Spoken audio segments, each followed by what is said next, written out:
welcome. Let's talk about duality theory.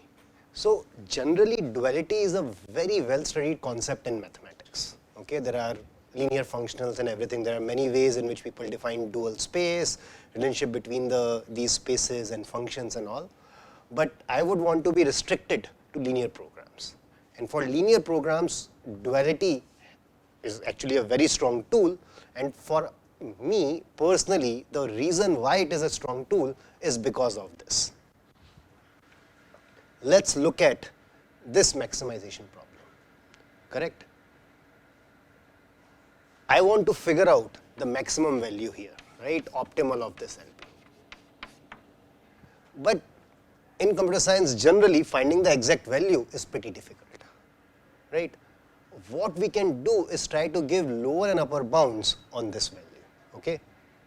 Even if the value is 10, we can say it is more than 8, I'm still happy, right? We can say it is less than 12, still happy, right? At least we give an idea of how far away we are from the optimal. It tells us that, oh, this value has to be bigger than 20 at least. You know, suppose there is an algorithm whose running time is in terms of this linear program, and if I show you that, you know, n square is a lower bound on your LP, and then you are like, oh, that's not a great algorithm for sorting, right?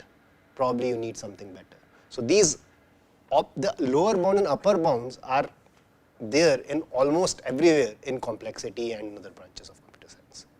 So now, my claim here is that giving lower bound on such a thing is actually easy. I have an easy way to give lower bounds here. Can you see one way in which I can give lower bounds? Sorry? Right. So, yeah. So, if I can come up with a feasible solution here, greater than or equal to 0 here, then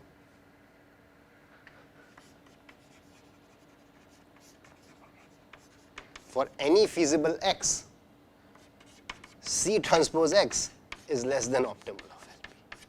It is a lower bound. It's as simple as that, right? Any feasible solution gives me a lower bound here. And this method of giving lower bound is actually tight. The best lower bound on optimal LP can be given by a feasible solution, the optimal solution, right? I'm not saying anything great, it's just an easy way in which I can give a lower bound. What is striking is the upper bound side. What do I mean by that? It turns out that for any linear program, you can write another program, which is a minimization version, which is, again, functions of this only. I don't remember exactly why, so there will be no. And this would be, I think. So I'm not sure it is less than or greater than, we can figure it out, but there is a program which looks like this, which is derived from this program, and it's a minimization problem. Also, the two values are exactly the same. What it means is, now I have the same tool for giving upper bounds. I take a feasible solution here, it suddenly gives me an upper bound here. So in some sense, there are two things which are important. There is an LP which gives me an upper bound, which is not hard. This is called weak duality. The more striking part is, actually turns out that this is the best way to give upper bound. There is whatever closest upper bound you want to give, there is an optimal solution which gives that upper. There is a solution here which gives that upper bound. So this duality, this way of creating another linear program which is so related to this original program is nice. And there are, I don't know how many papers I have read where this upper bound is given by finding a feasible solution to do that. So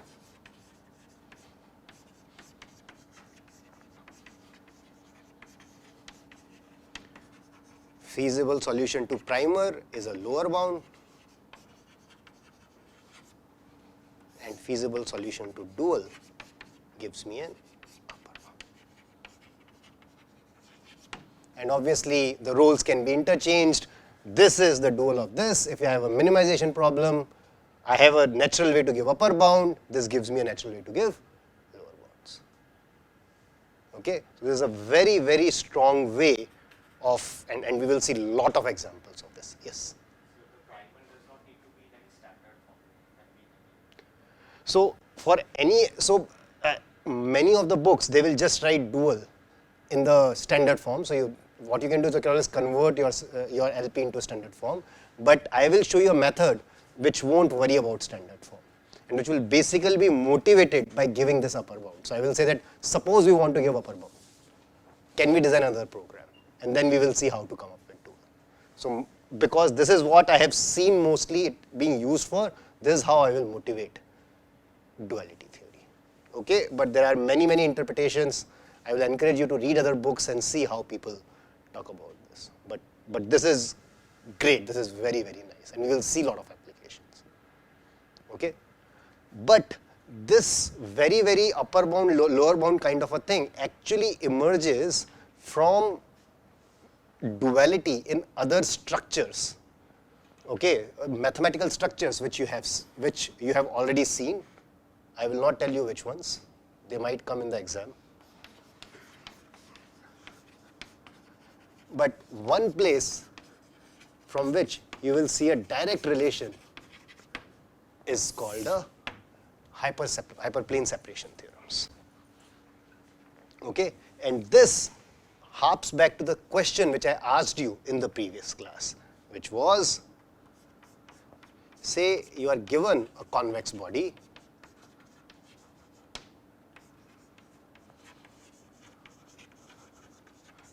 how do you show or prove that some point is not in C, not in a convex body?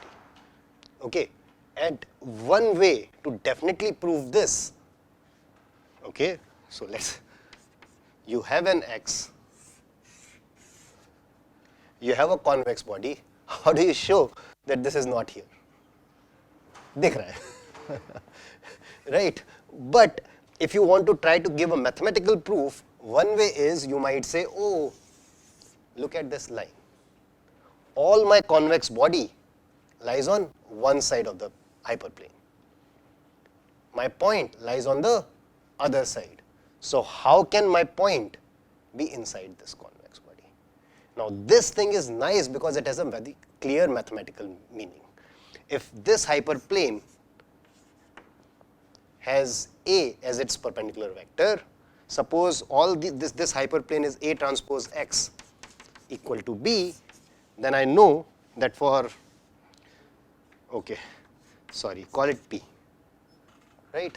Then I know that A transpose P is less than B and A transpose Y is greater than B for all Y in C, right? So this I can do by constructing an explicit A. I don't have to say, oh, look at the diagram and see this line is passing, right? So this is a very nice mathematical way of describing this thing, right? So what is hyperplane separation?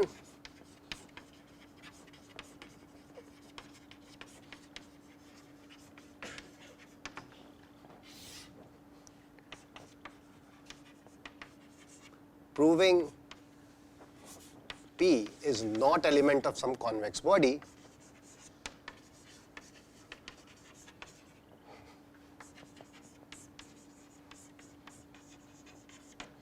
by giving a hyperplane.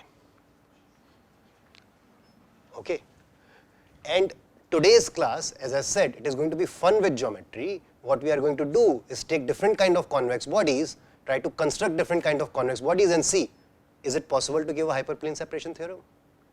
Is it not possible to give a hyperplane separation theorem? Okay. Now, when I say hyperplane separation theorems, notice this was a nice separation.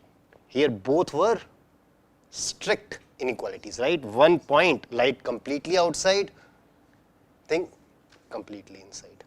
This might not be the case. So we might be interested if you know A transpose P is equal to B, but A transpose Y strictly less than B. There might be a case when you want to separate two convex bodies, and we say that A transpose X, where X is coming from C1, this is greater than or equal to B, and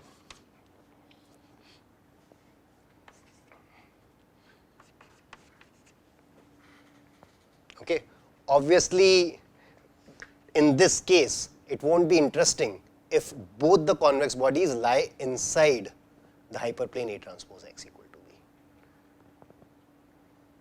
Right? That means for C1 as well as C2, for everything A transpose X equal to B. So that's not really any kind of separation at all.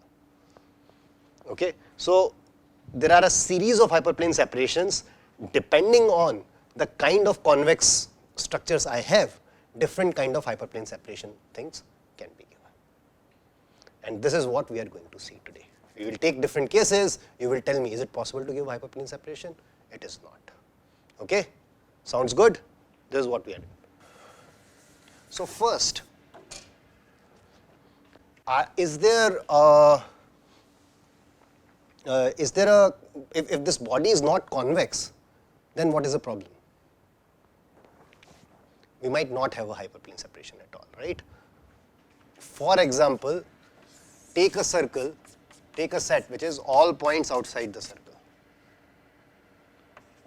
0 is not inside that point, but there is no hyperplane separating these quantities, right? So definitely in the sets we need some structure, and since we are interested in, for convex bodies we can give very nice hyperplane separations, and that's the reason we get duality theory. So some properties of convexity theory gave us simplex algorithms. Now we see more properties of convex bodies, and that gives us duality theory. Yes. The set here is all the points outside the circle.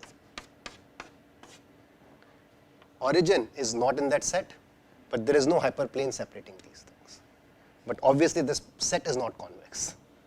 So in some sense I am justifying why I am only talking about convex bodies.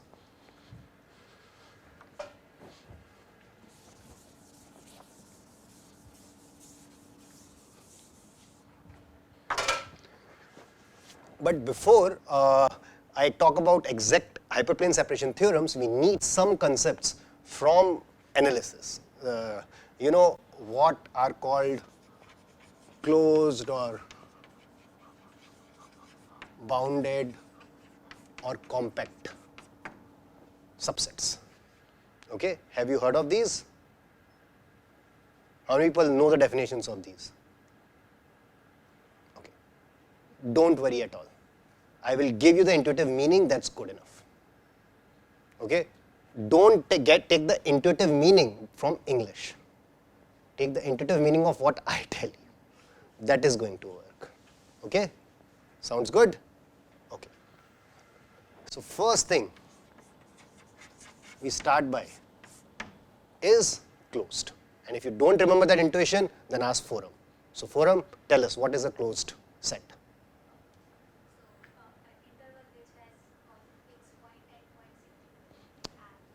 Very nice.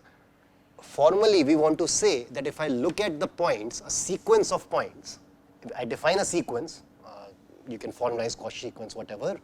If that sequence, if I take, then the limit is also in the set. So for any sequence,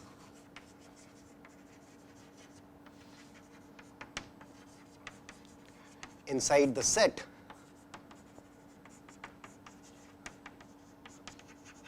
limit point is also in the set. Okay? Sequence, forget all about it. Sets which have boundary. If boundary is included, it's a closed set. If boundary is not included, for us it is always going to be a convex nice body. So I will not worry about this definition. What I worry about is, in the convex case, do I have boundary or not? This is not closed, right? That is because it does not have the boundary.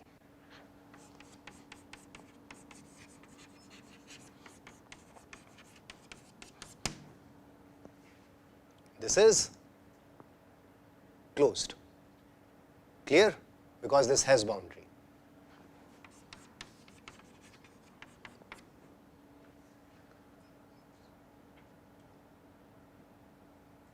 Closed, not closed?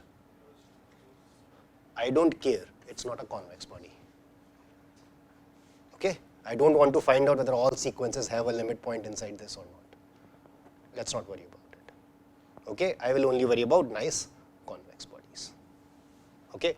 The one example which you might want to say is something like this infinite body. So it has a boundary at infinity in some sense. This is also closed. Okay? And if it is not closed, then it is okay, good.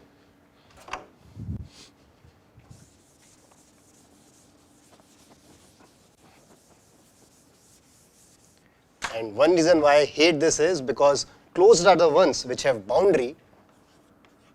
Then what is bounded? Bounded has nothing to do with boundary.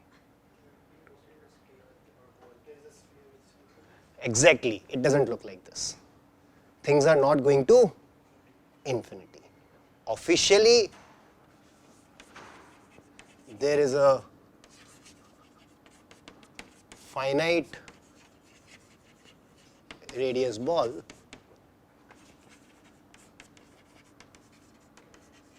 containing set.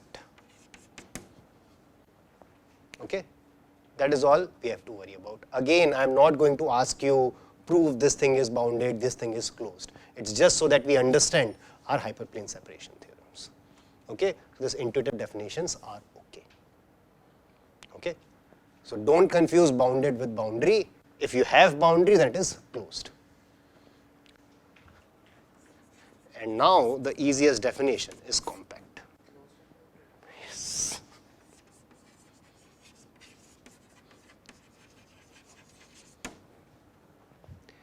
These are the nicest possible points, nicest possible sets for us. Okay? They are, for example, a polytope is a polyhedron is a compact, right?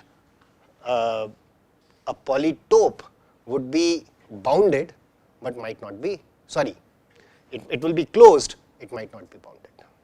And one already nice thing which you can see with a closed set is the concept of closest point.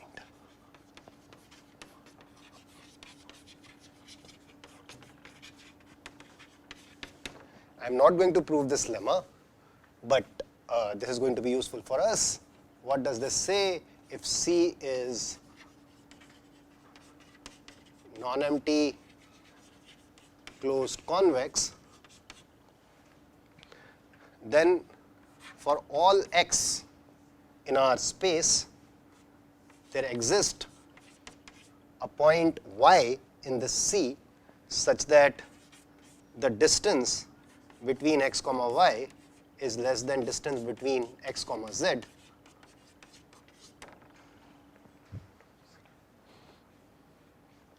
and actually this point is unique.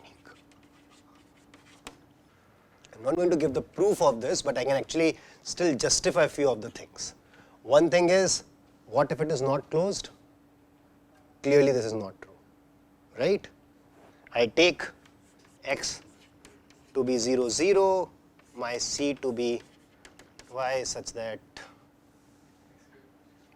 yeah,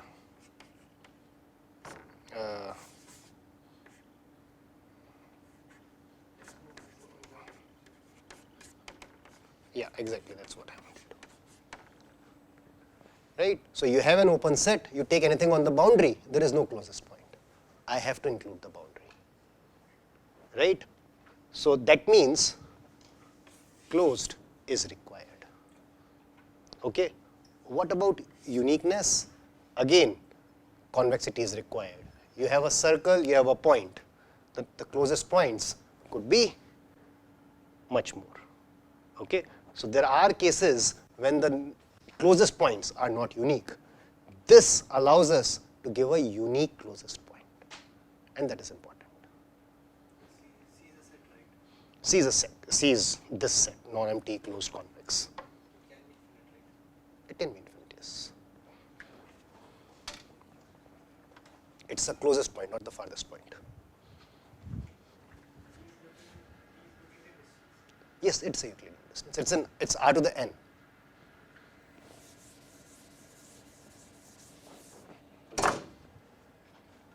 Okay, so now once we have these definitions, we have this lemma, we talk about separation, and as I told you, there can be multiple kind of separations. The weakest separation is when we say that, you know,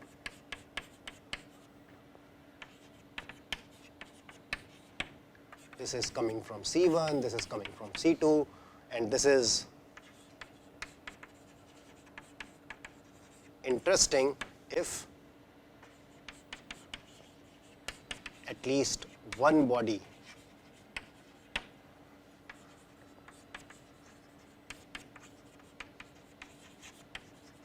is not contained in hyperplane, right? That would be trivial. You just take the entire space, space as the hyperplane, then everything is contained inside it. So this is not very interesting. In most of the cases, we will not be doing this weak kind of a separation. We will be interested in stricter separations where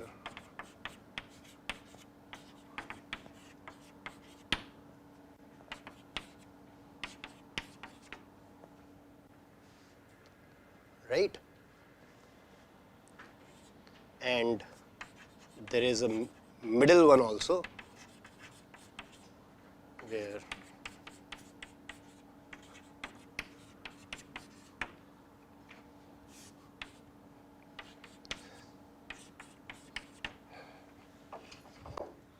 right? So all these kind of separations mathematically are possible, and can you find a point and a convex body or two convex bodies such that there is no hyperplane separating them?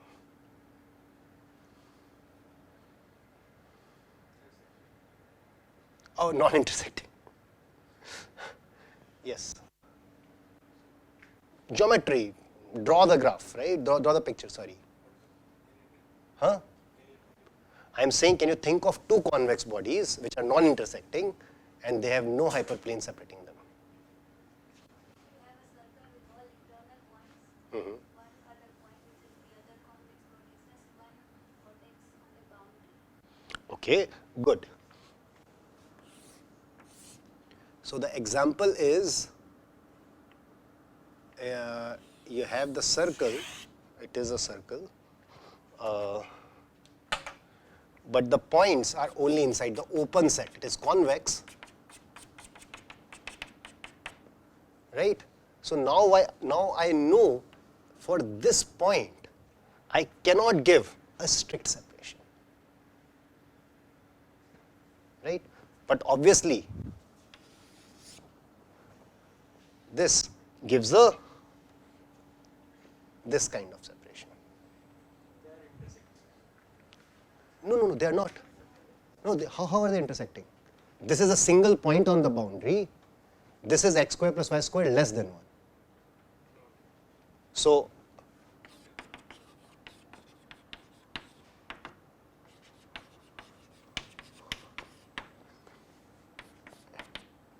D is just this point.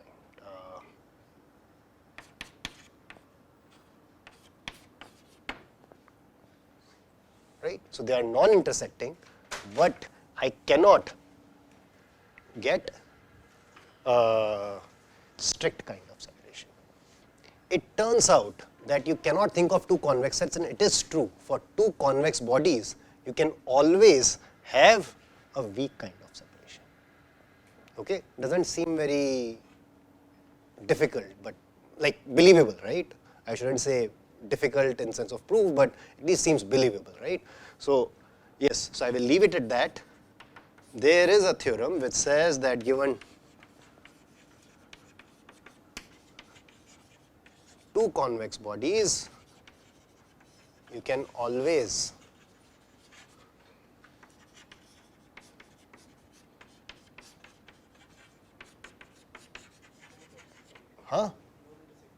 non-intersect. Yeah.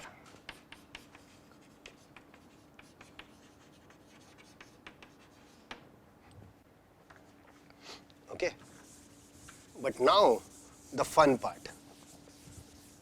Why did I say weak separation? Why did not I define my separation to be this?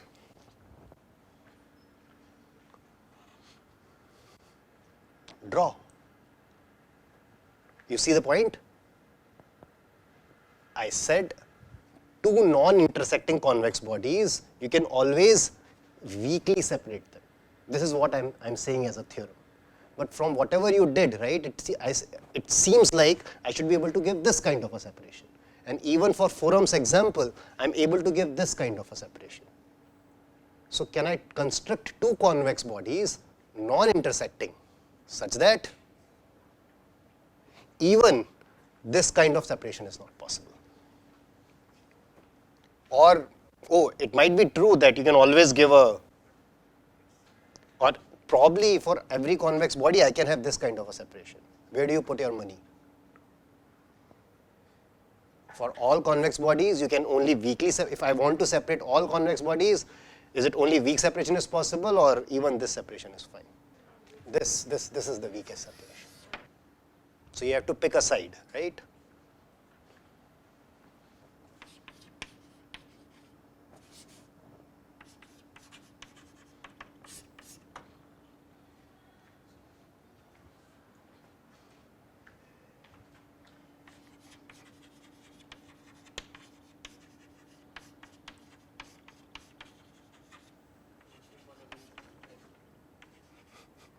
Don't go on what I'm writing, I might be trying to confuse you.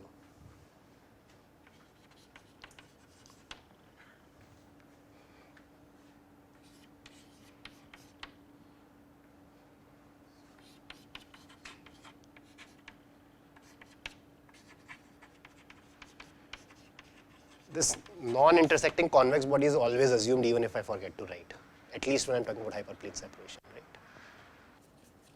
You only have to look at 2 dimension. Happy? Don't go in 3 dimension.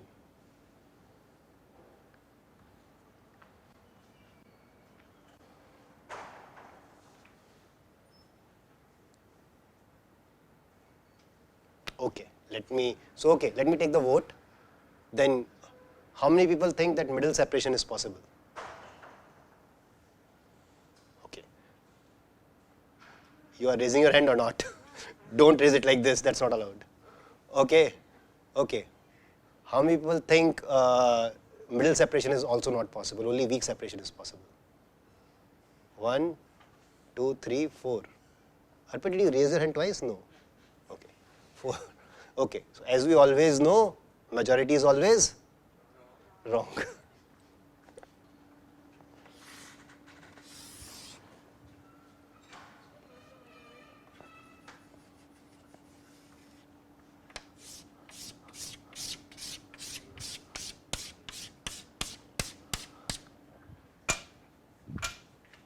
Need another color.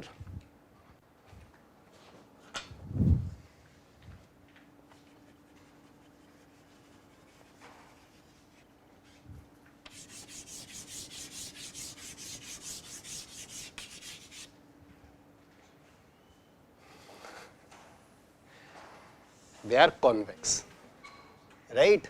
0, 0, I give it to you. You can keep it for yourself. If you are very generous, you can give it to one of the sets. It doesn't matter. Still, it turns out the blue set is convex. The white set is convex. They are non-intersecting, but you even can't have a middle separation between them, right? So this tells us the need to have these convex bodies, nice convex bodies, and then we can have interesting hyperplane separation.